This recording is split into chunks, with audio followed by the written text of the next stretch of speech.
Hello, and welcome to today's lesson, Finding Information Graphically for Quadratic Equations. So this is just an extension of what we worked on in the last lesson, where we were looking at the algebraic way of finding critical information. Okay, so now, when we're given a graph of a quadratic equation, we always want to identify what form it is. So we can see, based on the form that we have here, we have a vertex form equation. So this allows us to find the vertex very quickly. Remember, the vertex is the opposite of the inside value with the x, and then the outside value that's outside of the squared term is the y value of our vertex. So now we've got that critical point, helps us find a lot of information, but now we need to find the other pieces. Some pieces we can find normally by doing some plug and chug work. Okay, other pieces we have to work our way through. So now, for our y-intercept in this situation, the y-intercept, understand we always plug in 0 for x, and then we solve for y. So when we plug 0 into our equation, we've got 0 minus 3 squared minus 1. Okay, so 0 minus 3 is negative 3. Negative 3 squared is positive 9. 9 minus 1 is 8. So we have our point of 0, 8 as our y-intercept. Okay, now, x-intercepts. X-intercepts based on vertex form, we know that one of them is somewhere between 0 and 3. And what we always want to do is start with the vertex point, and the closer your vertex point is to the x-axis, the less you want to move in either direction. And all we're going to do is move in one direction or the other and start plugging in points into the equation to see if we can find the x-intercept. So what I'm going to do is I'm going to move to the right, and I'm going to plug in 4 to the equation. So now I've got 4 minus 3 squared minus 1. 4 minus 3 is 1. 1 squared is 1. 1 minus 1 is 0. So I have now found one of my x-intercepts, because when I plugged in 4, I got 0 for an answer. Now, a couple things that we want to remember about quadratic graphs. Okay, quadratic graphs have the axis of symmetry, which goes through our vertex point, and then this graph is symmetric. So if I have a point here that is 1 unit to the right of the axis of symmetry, I have to have a matching point over here, which is 1 point to the left of the axis of symmetry.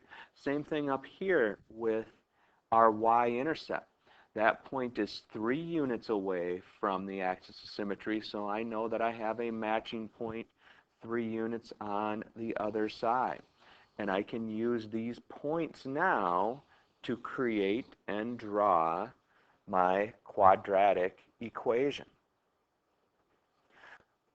Now, once I have my x-intercepts, so I have 4, 0, and 2, 0, I can use those x-intercepts to build my factored form. So f of x equals, and remember, it's x, and then how can I make this into a 0? So it's x minus 4, because when I plug in 4, I get 0 for an answer. Okay, so it's always the opposite of the intercept that gets plugged into your factored form. Okay, now, how do we find standard form? Standard form, we just use our distributive property. So you can distribute your factored form, you can distribute from your vertex form. It's always usually a little bit easier to distribute from your standard form. X times x is x squared. X times negative 2, negative 4 times x, negative 4 times negative 2, and then we combine any like terms to finish up that value. So now I've got my standard form, I have my factored form, we were given vertex form already, we use those forms to find our critical values. Okay, we can talk about domain and range, and then we also have what we call the increasing and decreasing intervals. Okay, so when we talk about our domain, we know our domain is negative infinity to infinity, always. Doesn't give us a lot of information. Our range, since the graph points up, it's got the highest value of positive infinity. It's got a lowest value at y equals -1. So now we finished our domain and range. But then we want to look at the domain even deeper. We want to look at where is the transition from a decreasing graph to an increasing graph. Okay, and the decreasing to increasing transition always happens at the axis of symmetry. So we have the two parts of this graph. We have the part of the graph that starts at negative infinity and goes up to 3. And then the second part of the graph is from 3 to positive infinity. Notice I didn't put brackets on either of these because right at 3, it's not doing anything. It's at the bottom of the loop. So it's not decreasing, it's not increasing. Okay, so we always have these two parts, and we want to look at the graph to see what's happening. Okay, so for our first part, that is the decreasing side of the graph, and for the second part, that is our increasing side of the graph. And then we can put those pieces in. It is a decreasing graph from, man, if I can write these right, I'll get this set for you. Negative infinity to -3. It's an increasing graph from -3 to positive infinity. We'll take a look at a couple more examples here, just to help you with those types of problems. Okay, so our next example, basically the same situation. Our vertex is in a little bit of a different point. So we've got 1, 2, 3, 4, down 9. Okay, so there is our vertex point, -4, -9. So I got to be careful that I'm putting the point in the right spot. Okay, you always have to understand it is the opposite of the inside value. Okay, and we trust the outside value. Y-intercept happens when we plug 0 into the equation. So f of 0 is 0 plus 4 squared, which is 16. 16 minus 9 equals a negative, oh man, struggling today. Let's say a positive 8. Okay, so we've got 16 minus 9, which is 7 even. Sorry about that. It's one of those bad math days here. Okay, so when we plug in 0, we get 16 minus 9, which is 7. So we put that point, we've got 0, 7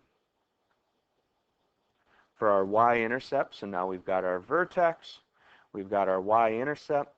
We know that we have a x-intercept somewhere between those two values. Okay, now I'm not going to choose one really close to my axis of symmetry. I'm going to be looking here at -2 or -1. Plug those values in and let's see what we can get. I'm actually going to start with the -1 value and plug that in.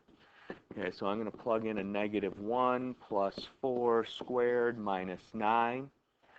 Okay, -1 plus 4 is 3. 3 squared is 9. 9 minus 9 is 0. So I have found one of the x-intercepts. Okay, the x-intercept happens at -1, comma, 0. When I plug in a -1, I get 0. Now I can count the distance. I've got 1, 2, 3 units to get back to the axis of symmetry. So I can go 3 units on the other side to find my next x-intercept. Okay, so that x-intercept is going to happen at -7, comma, 0. And if I wanted to test it, I could plug it into the equation and make sure that I check as well. Okay, once again, axis of symmetry is going to give us some important information. Also helps us graph that other value. So I've got a good graph, okay, showing 5 main points, showing some of my critical points within that graph. Okay, and then factored form, we can write based off of the factors that we have. X opposite of the first intercept, so it's x plus 1, x plus 7. There's no leading value on my vertex form, so I don't have to put in leading value here as well. And then we can work through our domain and range. Domain is always -infinity to infinity. Okay, but remember, our increasing, decreasing intervals is breaking that domain portion up. What's happening from -infinity to -4? The graph is going downhill, so that's my decreasing side. And then I've got my increasing side of the graph, which is from -4 to +infinity. So I have those two pieces of my graph, decreasing from -infinity to -4, increasing from -4 to +infinity. And then once again, the range, the graph points up, so it's got a high side infinity, and then our low side is going to be the lowest y value on this graph, which is the y value of our vertex. Okay, now let's take a look at one more. We've got a negative in front of our vertex form. So it's not going to affect our vertex though. The vertex, we still follow the same rule every time. Okay, we've got a negative, or opposite of the inside value for the x. We trust the outside value for the y. So we have our vertex point here at 1, 4. Now, y-intercept, same situation as always. We're plugging in 0 to find the y-intercept. 0 minus 1 squared plus 4. Now, what we have to be careful here, we've got a -1 squared, which is a +1, but we've got a negative on the outside. So the y-intercept is at 0, 3. Okay, which makes sense as we start to look at these points. Why does that point make sense? The negative in front of this graph tells me that my parabola has to be facing down. And if I look at those points now, I can see that I'm getting a down-facing graph. Now, I need to find my x-intercepts. Okay, so once again, I haven't reached the x-axis yet. Okay, so I'm not going to plug in 0.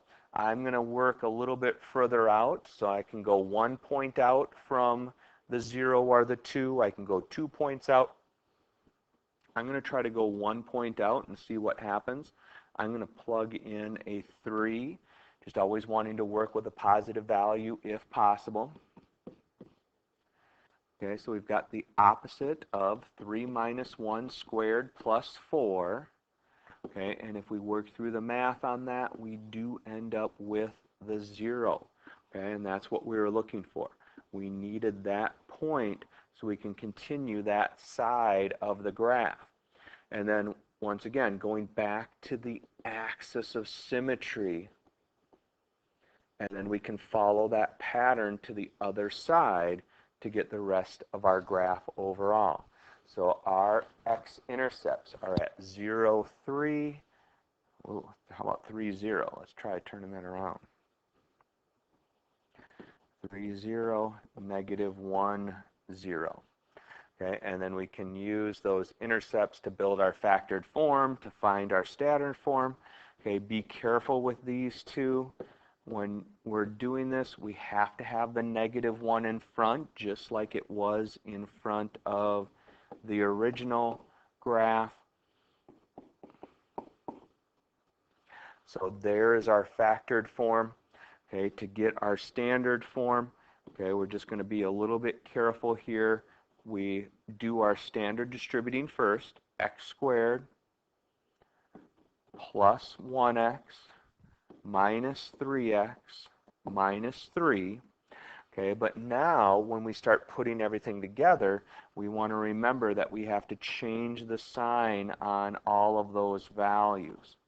Okay, we have a -1 multiplier on the entire thing. So it's a negative x squared. We have a minus 2x, which is going to become a plus 2x, a minus 3, which is going to become a plus 3 to finish that equation. Okay, and then last pieces, when we're talking about domain and range, you know, domain is the easy one, right? Always -infinity to +infinity, because every x value works in this function.